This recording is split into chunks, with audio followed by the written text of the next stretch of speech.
Good morning, everyone, and welcome to Happy Hat Day. I'm grateful that today is Hat Day because I woke up with a cold head. So I'm glad that we get to wear hats today. I might have worn it anyway. We're going to start today with a song. Why don't we rise and sing together? This is from Rise in Body or Spirit. This is a song from our new virtual hymnal, This Boat. And I invite you to sing along. The words are going to be on the screen.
We all know pain, but nothing ventured is nothing gained, and every rainbow needs the rain.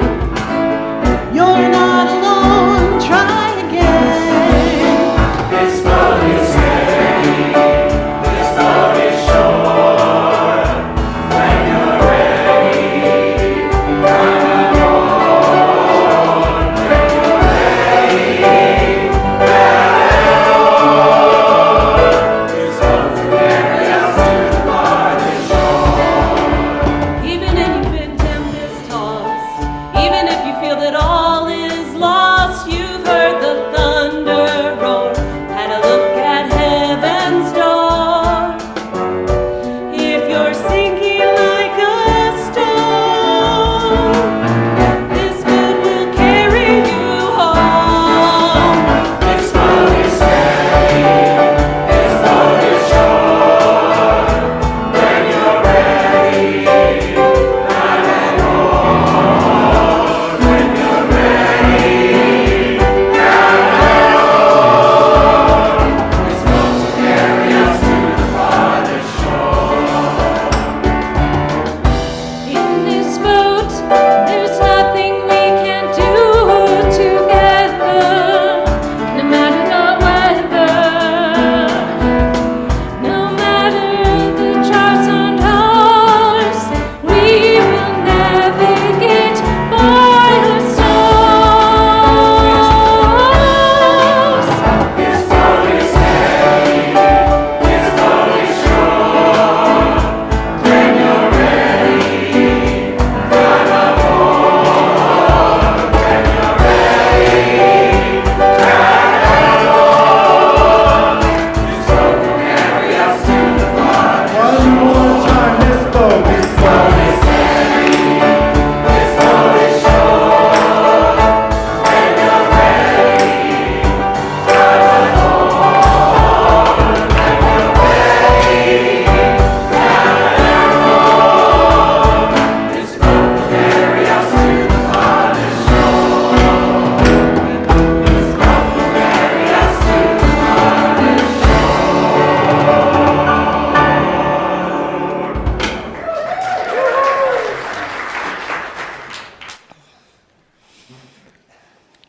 Well, that's a great way to start the morning. Good morning, and welcome to the Boulder Valley Unitarian Universalist Fellowship. Today, we're going to hear some amazing music from our choir.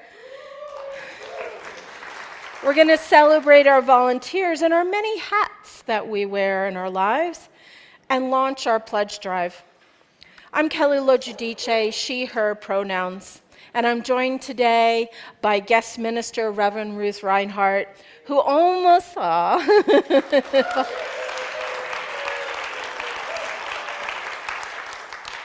almost 10 years ago, they interned here at the fellowship, and they served as our assistant minister and went on to serve other congregations and has been a guest minister here many times. Welcome back, Reverend Ruth. Today's music is provided by Tad Corrieth, the Fellowship Choir, with Julie Morris, also on piano, and Debbie Larson on percussion, Rex Loker playing guitar, and Michael Witter on harmonica. Today's tech team is Paula Zimmerman, Kathy Partridge, and Deborah Mensch. If you're on Zoom, you may want to shift into gallery mode now to appreciate everyone in this beloved community. As I say these welcome words today, I invite us to center the attention of our hearts and minds to the present. You are all welcome here today. In the beauty of languages and cultures, skin tones, shapes and sizes, gifts and challenges that come together in your uniqueness, you are welcome here. In all the ways you experience and express gender, in the beauty that is who you love and how you love, you are welcome here. In all the ways you make your living, the places that you are from, with all of the traditions that inform your spiritual life, you are welcome here. You're invited to join us with a curious mind, a loving heart, and a willing spirit. We welcome you today. We commit ourselves to being a center for spiritual exploration and justice making, and to anti-racism and anti-oppression work within and beyond our congregation. And if you're new today, we are glad you found us. We hope you, either in person or online, you can experience the warmth and love of this congregation. And I hope you'll come back a few times to really get to know us. We have many opportunities during the week for social connection and spiritual growth. Those on Zoom can check out the links in the chat to help you get connected, or in person, stop by the welcome table in our foyer for information and fill out our newcomer form, or use the QR code on the back of the hymnal. And if you would like to view a simple order of service for today's service on your phone, just scan the QR code on our screens now or click on the link in the Zoom chat. Our book for sharing joys and concerns is next to the AV desk in the rear of the sanctuary. Please write a brief personal note about what is on your heart today. You can mark whether you want us to read it later in the service, and you may share anonymously by not writing your name down. But if you would like to be contacted later by a lay pastoral care associate or neighborhood connector, complete the form fully with your contact information. Our Sunday support person is back there in the white stole, Molly Fortuna, and Molly will be at the welcome desk and available for pastoral care after the service. Everyone on Zoom is welcome to stay for casual conversation following the service, and if you're in person today, you're welcome to our extra special coffee hour, thanks to our pledge team in Fellowship Hall. Please feel free to greet each other on Zoom chat now, especially if you're a newcomer, so we can meet you. And in the sanctuary, feel free to take a brief moment to greet your neighbor.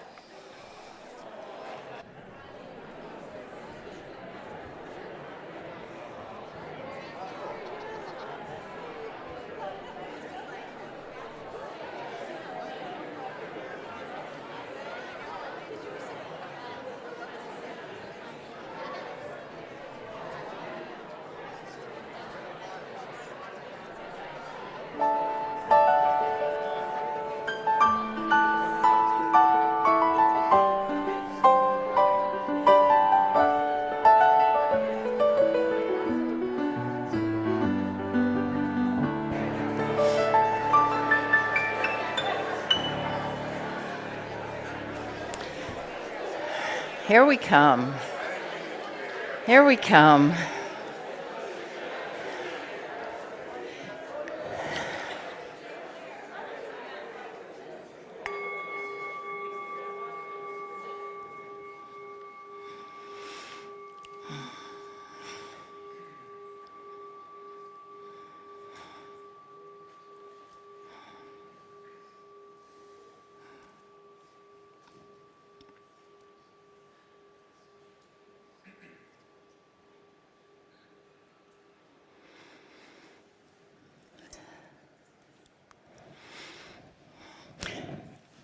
Thank you for that welcome, Kelly. I am the Reverend Ruth Rinehart. It is so good to be with you.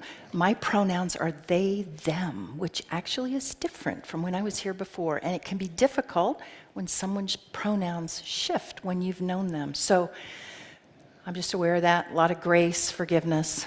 There we go. If you have a chalice at home, beloveds, you can light it with us as our fellowship chalice is lit. And so we know where all our chalices are, please write in the chat, chalice lit in, and put the name of your town. Please say the words along with me as Kelly lights our chalice. We light this chalice for the warmth of love, the light of truth, and the energy of action.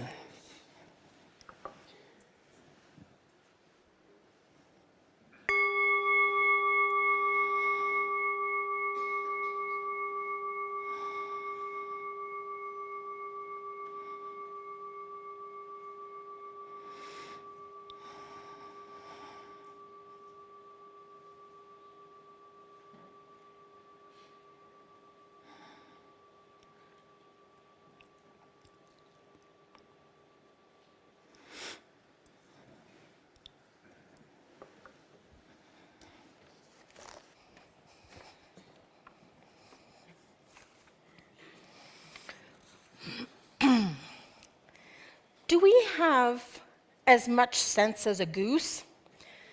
Written by Jim Peterson based on an essay by the same name, and which was written by Harry Clark Noyes.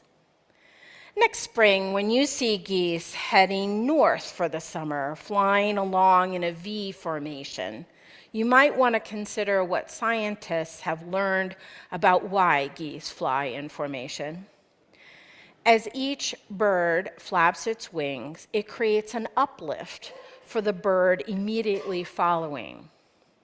By flying in a V formation, not unlike the sweep of aircraft wings, the whole flock adds at least 71% greater flying range than if each bird flew on its own. People who share a common direction and a sense of community can get where they're going more quickly and easily by traveling on the thrust of one another in their own version of the V formation geese use. When a goose falls out of formation, it suddenly feels that drag and resistance of trying to go it alone. So it quickly gets back into formation to take advantage of the lifting power of the bird in front. If we have as much sense as geese have, we'll stay in formation with those who are headed in the same direction towards the same goals in our sights. When the head goose gets tired, it rotates back in the V formation, and another goose takes the point position. Likewise, it is sensible for people who take on demanding tasks to take turns with others in their group, thus no one is overburdened. Just like geese in flight, we all need rest now and then. The geese in the back, they honk from behind, encouragingly, gently, and kind. What messages of encouragement do we offer when we honk from behind? Think about that one. Finally, when a goose gets sick or is wounded and falls out of formation, 2 other geese fall out with it and follow it down to earth to lend help, encouragement, and protection. And they stay with the fallen goose until it can fly again, or until it dies. Such are the depths of its ties. Only then do they lift off on their own to join another group in hopes of eventually catching up to their group. I wonder, do we have as much sense as a goose?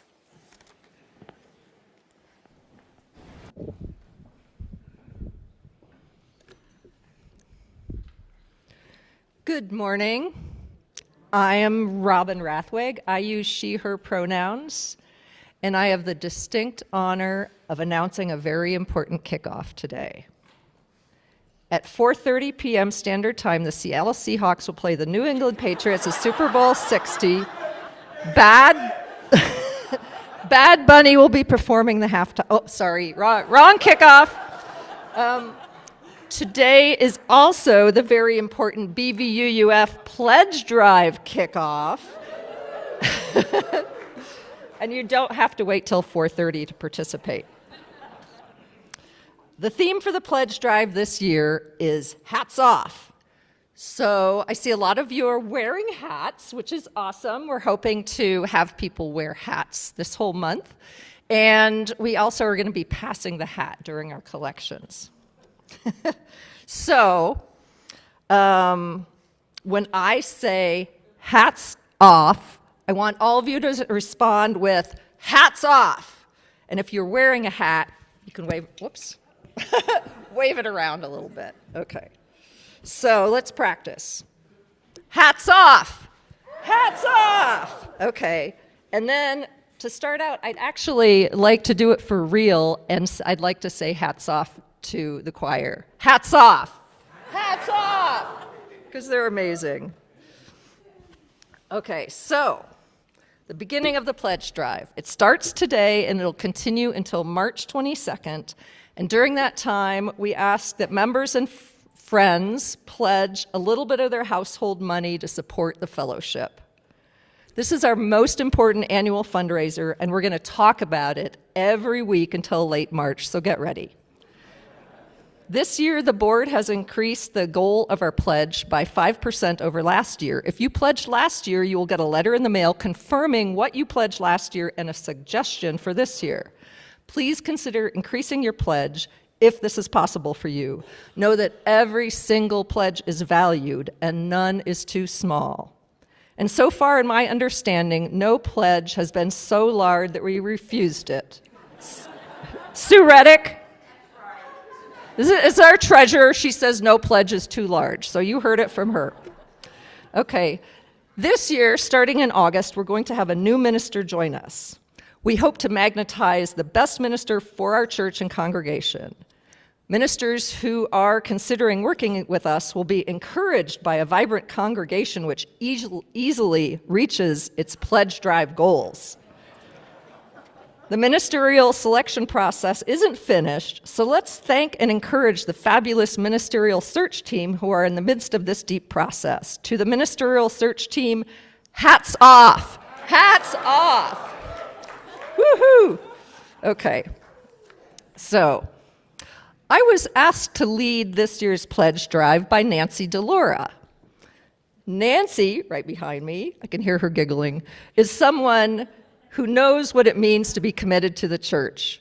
She sings in the choir, volunteers on a hospitality team, co-chairs the hospitality committee, helps with the pledge drive, shows up every Sunday morning, pledges annually, oh yeah, and she's the president of the board of trustees in this very challenging year. So hats off to Nancy. Woo!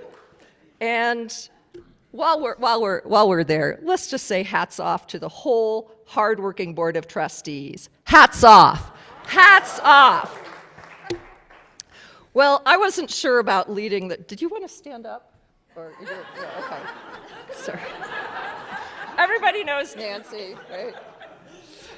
I wasn't sure about leading the pledge drive, but she asked so kindly, and she put her trust in me. However, I just had a total hip replacement surgery last week. I checked in with the pledge drive team beforehand, and they said, no problem.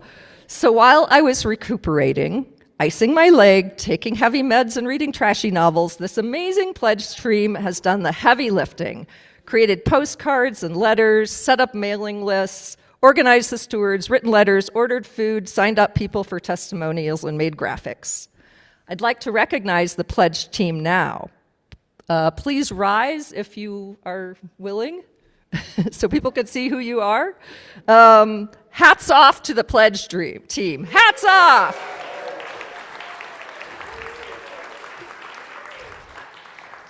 And all the people who brought meals to me after the surgery, wrote notes, sent me spicy texts, and offered help.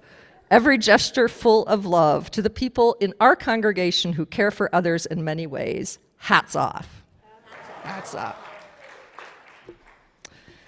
Okay, so sometimes our BVF community can be a demanding one. We expect a lot. New member, if you haven't found this out yet, you will soon. We want you to show up on Sunday mornings in person or on Zoom. We want you to volunteer your time and talent and have many opportunities. And besides that, we also want your money.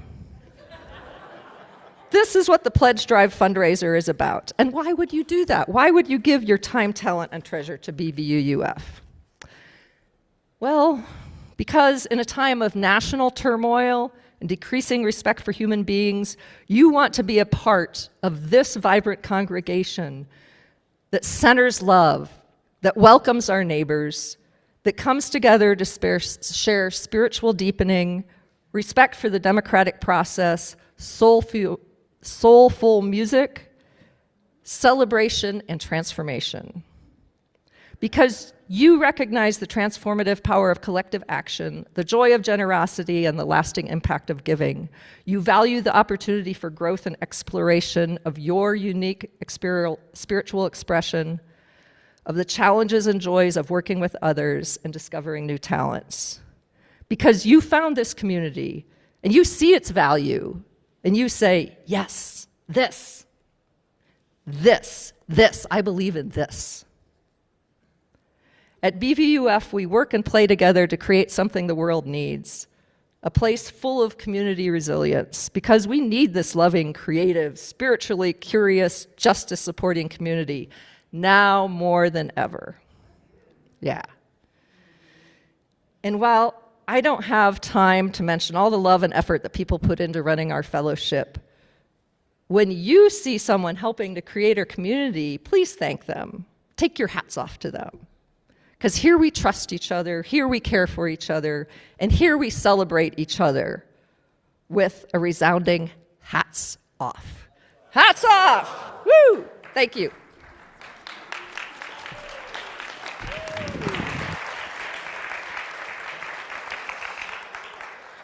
Well, thank you, Robin, and a big hats off to our Pledge Drive team.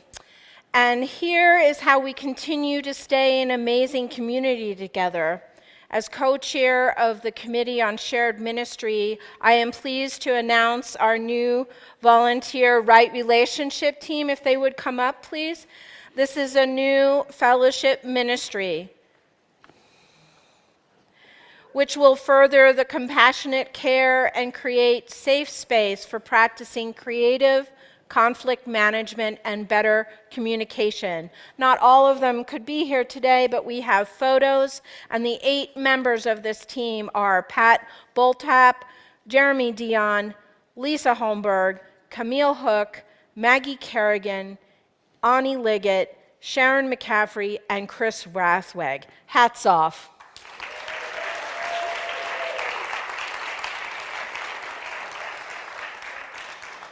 More information about the Right Relationship Team's tasks and training will be coming in the Connections Weekly and info list, and feel free to ask any of the Committee on Shared Ministry or Right Relationship Team members about it as well.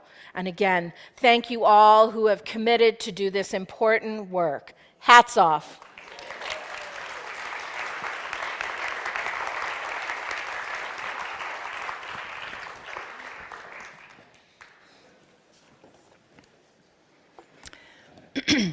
I invite us now into our time for sharing joys and concerns, which is one way that we show up in relationship through times both good and bad.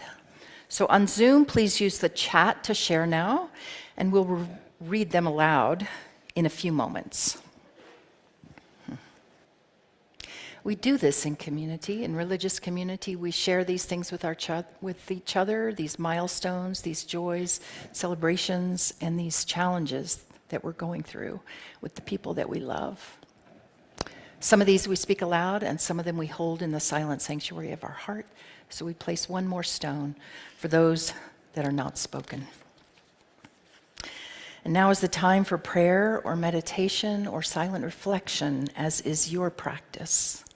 You are invited to close your eyes if you would like, or soften your gaze.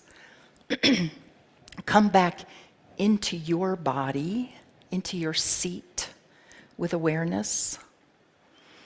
Awareness of the preciousness of this imperfect container that holds you, that holds the spirit of your life, coursing with blood and synovial fluids and oxygen.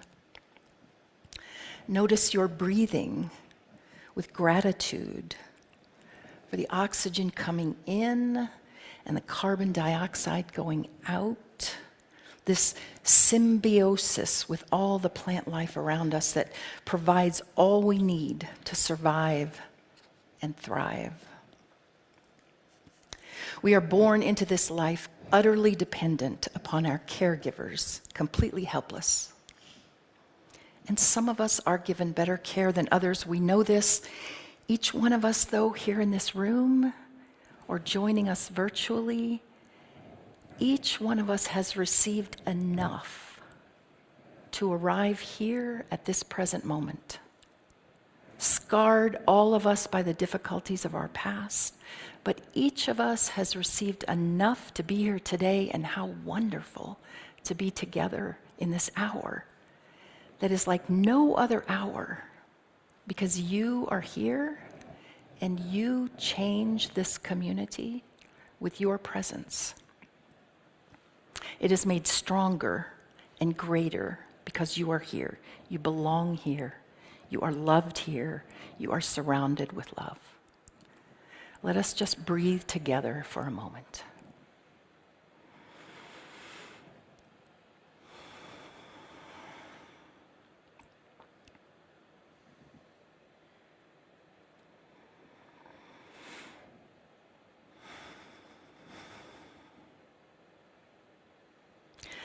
Let us welcome everything that is in our hearts and our bodies.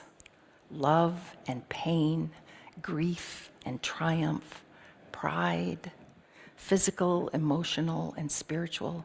Let us not make enemies within our own minds or bodies. We don't know everything.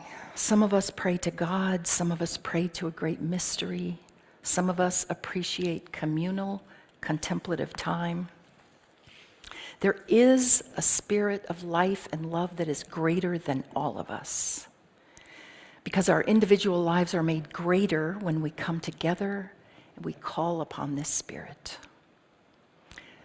May all those whose lives are impacted, are brutalized, are brought to an end too soon through violence and the abuse of power, those individuals and all who love them, if they live, may they find the comfort and care and healing they need. May they find the resilience to return to a thriving life. May all those across the globe who watch in horror as authoritarian and fascist and brutal regimes take power and consolidate their power while assaulting their own citizens, while enriching themselves, may the people find courage and find ways to organize and reclaim the power of the citizenry.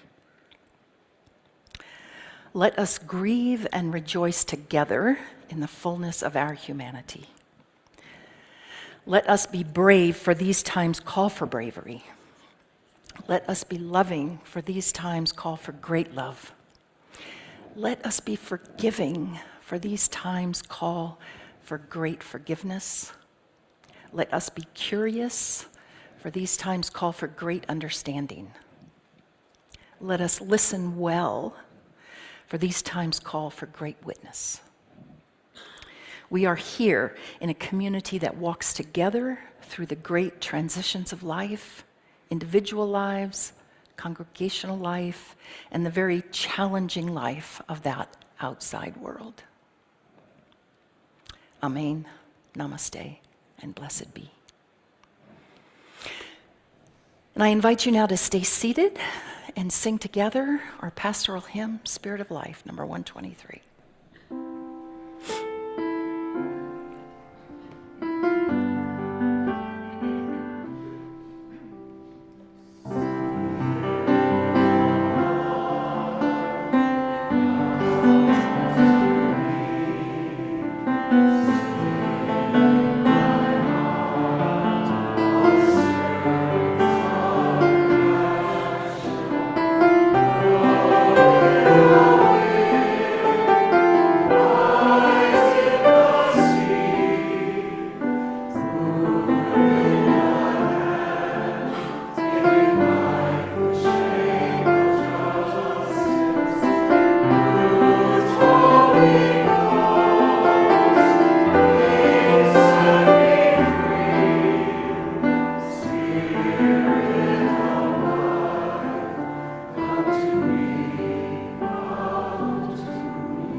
Each week, we remind ourselves of the abundance of our lives in this community by giving half of our plate away to those organizations that share our values.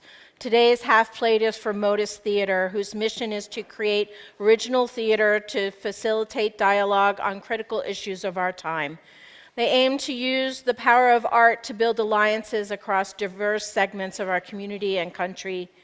Storytelling is at the heart of what makes us human, and Modus Theater focuses on bringing silenced histories and marginalized voices to the stage, supporting cultural and policy shifts that uplift our shared humanity.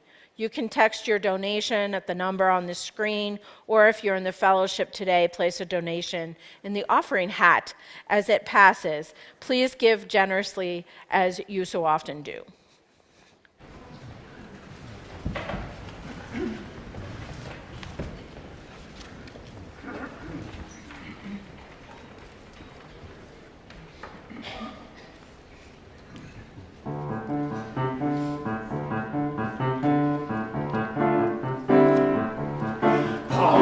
Silas found in jail, and no money for to grow their bail. Keep your eyes on the prize, hold on. Paul and Silas began to shout, the jail door opened and they walked on out. Keep your eyes on the prize, hold on. Hold on,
Thank you for these gifts, for the work of this fellowship, for the work of Modus Theater, an amazing community partner.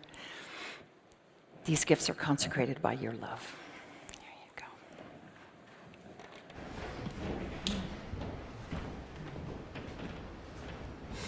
you go. Okay, we get to sing together one more time.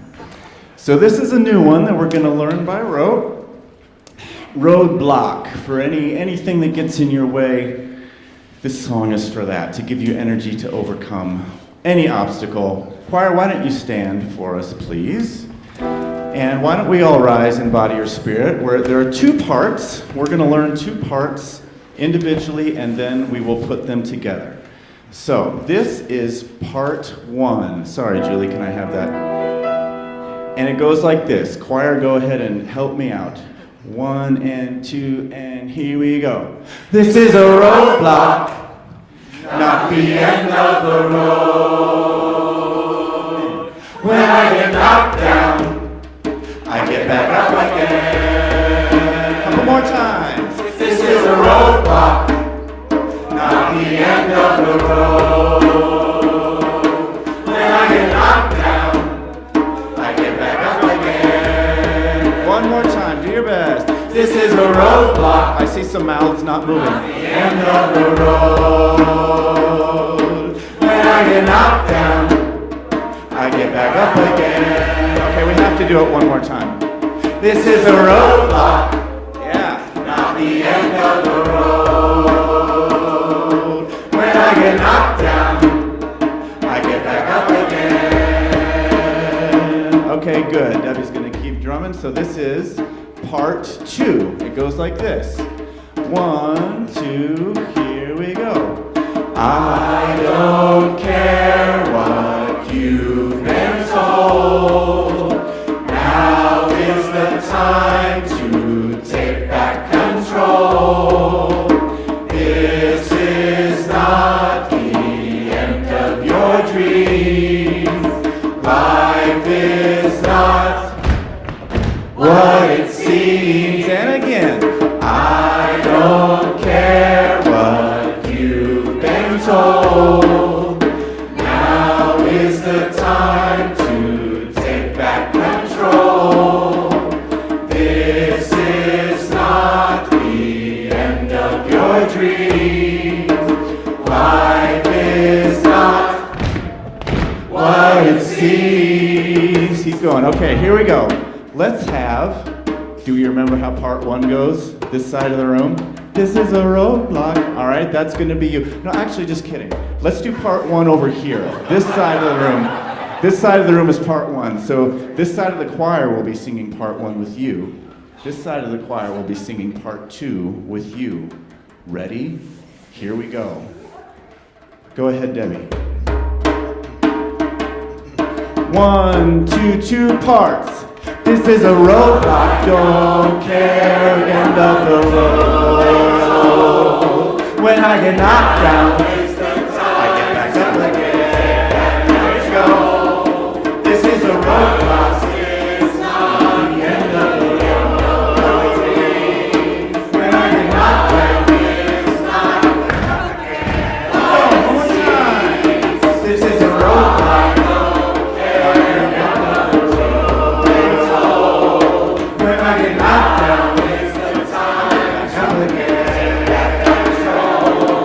This is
This is the roadblock. When I get back up again. One more time. This is the roadblock.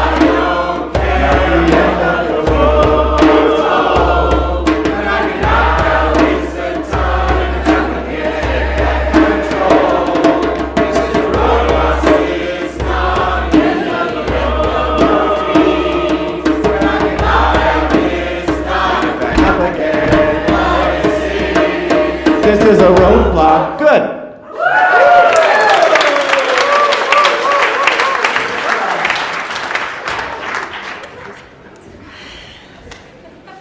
Oh my goodness. It is very good to be here back with Boulder Valley. And the time is 10 minutes till, so we're going to do our best. And with stewardship in mind, I want to honor this congregation. Right? Like many of you, I learned so very much from the Reverend Lydia Ferrante Roseberry, and she knew about stewardship. And I know many of you remember this, but I'm also sure that many of you were not members during the Great Recession that occurred from the late 2007 to the mid-2009, directly affected by the global 2008 financial crisis. All congregations were affected. So many members had to tighten their belts and reduce their pledges as household members lost jobs and incomes. So what to do? What did you do, dear ones? You, with the guidance of Reverend Lydia, you turned to abundance. At that point, you had pledges, of course, and you had the weekly hat, which was passed each week. In response to the recession, this congregation turned that weekly offering on its head, sort of. Each week you decided to give half your collections away to a local nonprofit, a community organization that aligns with your values. And each week you still do this. Half goes to the nonprofit and half stays here with the congregation. And what was the result? Hundreds of thousands of dollars have gone out into the community since then, since 2009. Invaluable partnerships in the community, and you are known for your generosity. Boulder Valley Unitarian Universalist Fellowship. It was such a non-intuitive response, right? What could have been a tightening, a scarcity-minded closing in out of fear. Instead, it opened up, walking through that fear, right, with courage. You moved into an abundance, becoming a valuable community partner. And I know you will continue that with this stewardship pledge drive. So this is a day of celebration as you kick that off for this year. Because you know deep in your bones, you are better off together. You're better off together, making this greater than yourself. And thankfully, this community of spiritual seekers and justice makers, thankfully you are justice makers. Some of you know that your fellow member Scott Yeomans and I drove to Minneapolis at the end of January. We answered a national call. Thank you. We answered a national call for clergy to come and witness what was going on there, come and support the good work of the folks on the ground who are exhausted and frightened and outraged and in need of shoring up with the horrors that they are living through. And so much happened while we were there. It was just a week after Renee Good was murdered, a local organization decided to make this call. It was March. MARCH, Minneapolis Anti-Racism for Change and Healing, which had been around since the 90s, a specifically pro-queer faith group. So it was a week after that, and a week later, almost 750 clergy showed up in Minneapolis. around 200 UU ministers. We were supported by the Unitarian Universalist Service Committee, who reimbursed us for expenses, which made it so much easier for us all to come. We were invited for 2 days of programming, Thursday and Friday, January 22nd and 23rd. So we witnessed that nightmare on the streets. The businesses closed because of fear and violence of our government turning on its own citizens. Most Somali immigrants in Minneapolis are citizens. We witnessed local congregations running food distribution because of families that can't leave their homes. And they're running free medical clinic in their basement.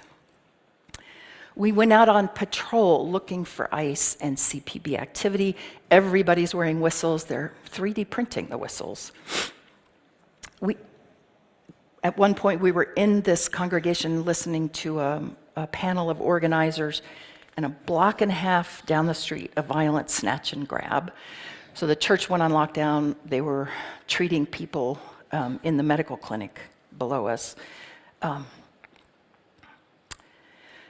We learned about the on-the-ground organizing in Minneapolis, the astonishing and inspiring efforts of the citizens who are showing up for their more vulnerable neighbors. We know Trump has Colorado in his targets. This state actually has a good infrastructure for working and protecting and supporting our immigrant neighbors. And, we might need it more, right? We don't know. We learned about resistance to authoritarianism, and this is important. There were trainings on this. From studying the rates of success in different countries in defeating fascist regimes. So without an organized resistance movement, 7% of the time, the fascists win. I'm sorry, I got that backwards. 7% of the time, the fascists lose. Of course they win most of the time. With a sustained, engaged civil resistance, 51 to 52% of the time, the fascists lose. A little bit over half, that civic engagement will win. Now here's the important piece. When you get organized labor involved with working together with that civic engagement, resistance wins 83% of the time, right? So that's important. That is really important. So we were there Thursday and Friday, January 22nd and 23rd. The 23rd, there was a citywide strike in Minneapolis. It was amazing. Now, a week later, I'm back here in Colorado, and there were walkouts all over the country, got a lot of national press. Labor was not a part of that national strike. So I was actually a little uncomfortable about that. And this is important for us as Unitarian Universalists, right? Because we can be an independent and, dare I say, individualist bunch at times. Am I right? Yes. So I was reminded again and again in Minneapolis of the value of followership. We all know about leadership, and you have amazing leadership at this fellowship. Who has heard of followership?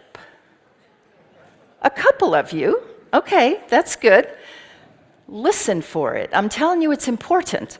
I watched the organizers in Minneapolis having to make decisions in the moment. They had more knowledge than I did, coming from out of state, coming from out of town, and they had to pivot at times in ways that could be frustrating to me and some of the people around me. For instance, I had volunteered to be arrested at the airport on Friday morning. And so a bunch of us went on buses to a training for that action. And by the time we got there to the training, they had pivoted. They were not going to support out-of-state clergy to be arrested at the airport. They only wanted in-state clergy.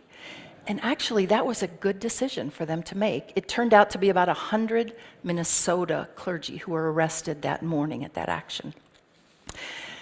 But I needed to learn that, right? I needed to learn followership in that moment.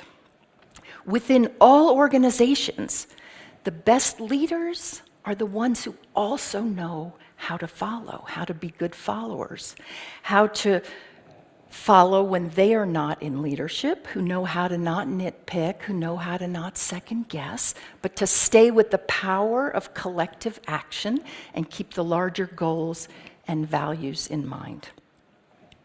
Do we have as much sense as a goose, right? Do we have enough sense to follow our leaders and then step up when it's our turn to be a leader? Not everybody's meant to be a leader. We can all be good followers. We can all be good followers. And we all know how crucial this moment is.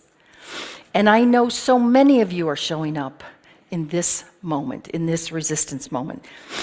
In the theme of resilience, this month's theme of resilience, and with what I've seen on the ground in Minneapolis, I am actually cautiously optimistic that this country will resist the fascism and authoritarianism that is trying to corrupt it. Yeah.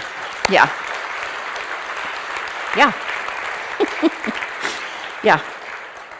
I am cautiously optimistic that we will build back better than it was, because it needs to be better than it was, yes, because we know that those of us with white skin, we have been privileged. We know that those of our beloveds with browner skin, with disabled bodies, with gender transgressive bodies, those beloveds have seen lawless state violence again and again, have seen vigilante groups unleashed again and again against all these marginalized folks, and that violence too rarely held accountable. So I am cautiously optimistic that an organized resistance strong enough to hold back this administration will build back better than we have currently, and I know that you will be part of this coming to pass. I saw several of you at a recent interfaith march here in Boulder in support of Minneapolis, where I saw Joan Mulcahy, but I can't see where you are right now, but I hope you're in the room. And I encouraged her to captain an hour this past week to make phone calls for the ICE Out phone blitz, 40 straight hours of phone calls every 3 minutes, targeting 3 congresspeople demanding that this violence stop. 20 of you made these phone calls, and I thank Joan for doing that. Yes.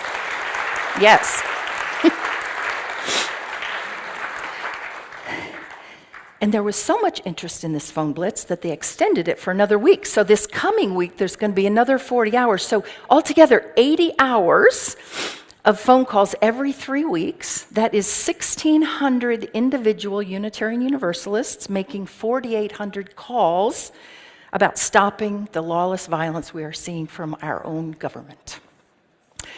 What we do matters, right? We know this. Our choices matter every day. We make choices for ourselves and for our neighbors. And we are stronger together, beloveds. We know it. And your monthly theme is resilience. Dear ones, I know you are resilient. I have seen it. You have been through a lot. You are healthy. You have such a foundation of strength and collective wisdom. Right now, on your way to your next minister, I wouldn't even call this a roadblock. It's a hiccup. It's a speed bump. You have everything you need to move through this with grace and with courage and with wisdom. And your leadership is planning well for you to shepherd you through these next months, through winter and spring, into the summer where that new beginning begins. Ministers come and go. Congregations stay. You have committed to each other. I trust you, Boulder Valley. I love you and I believe in you. There you are.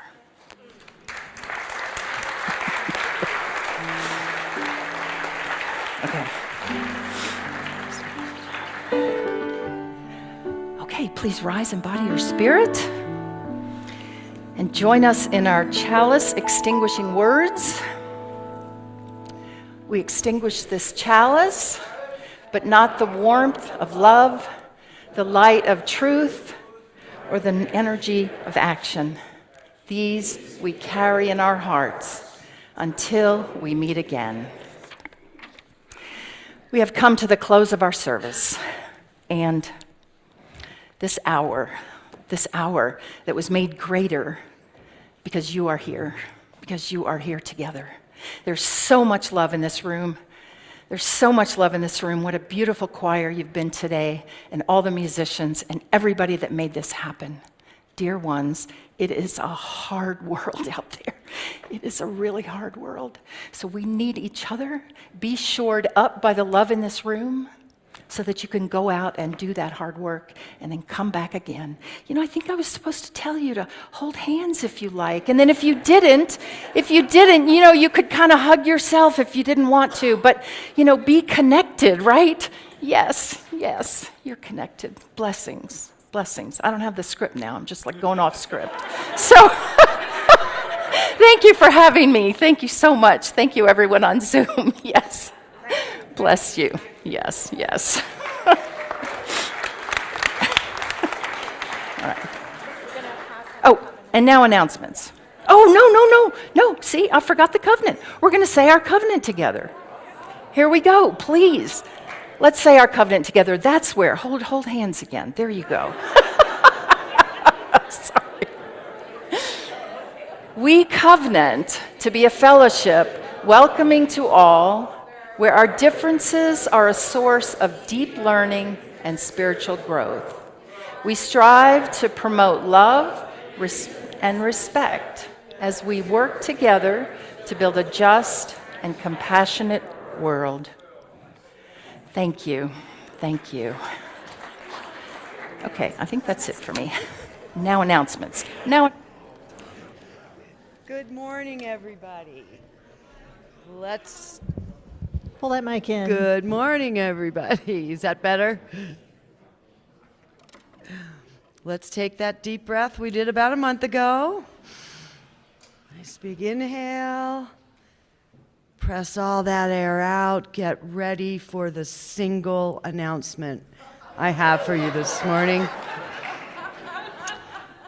I'm Julie with COSM, and I think my friend Robin has already covered this. Please join the pledge team, glasses, in the fellowship hall after service today for coffee, tea, hearty snacks, and some fun activities to kick off this year's pledge drive.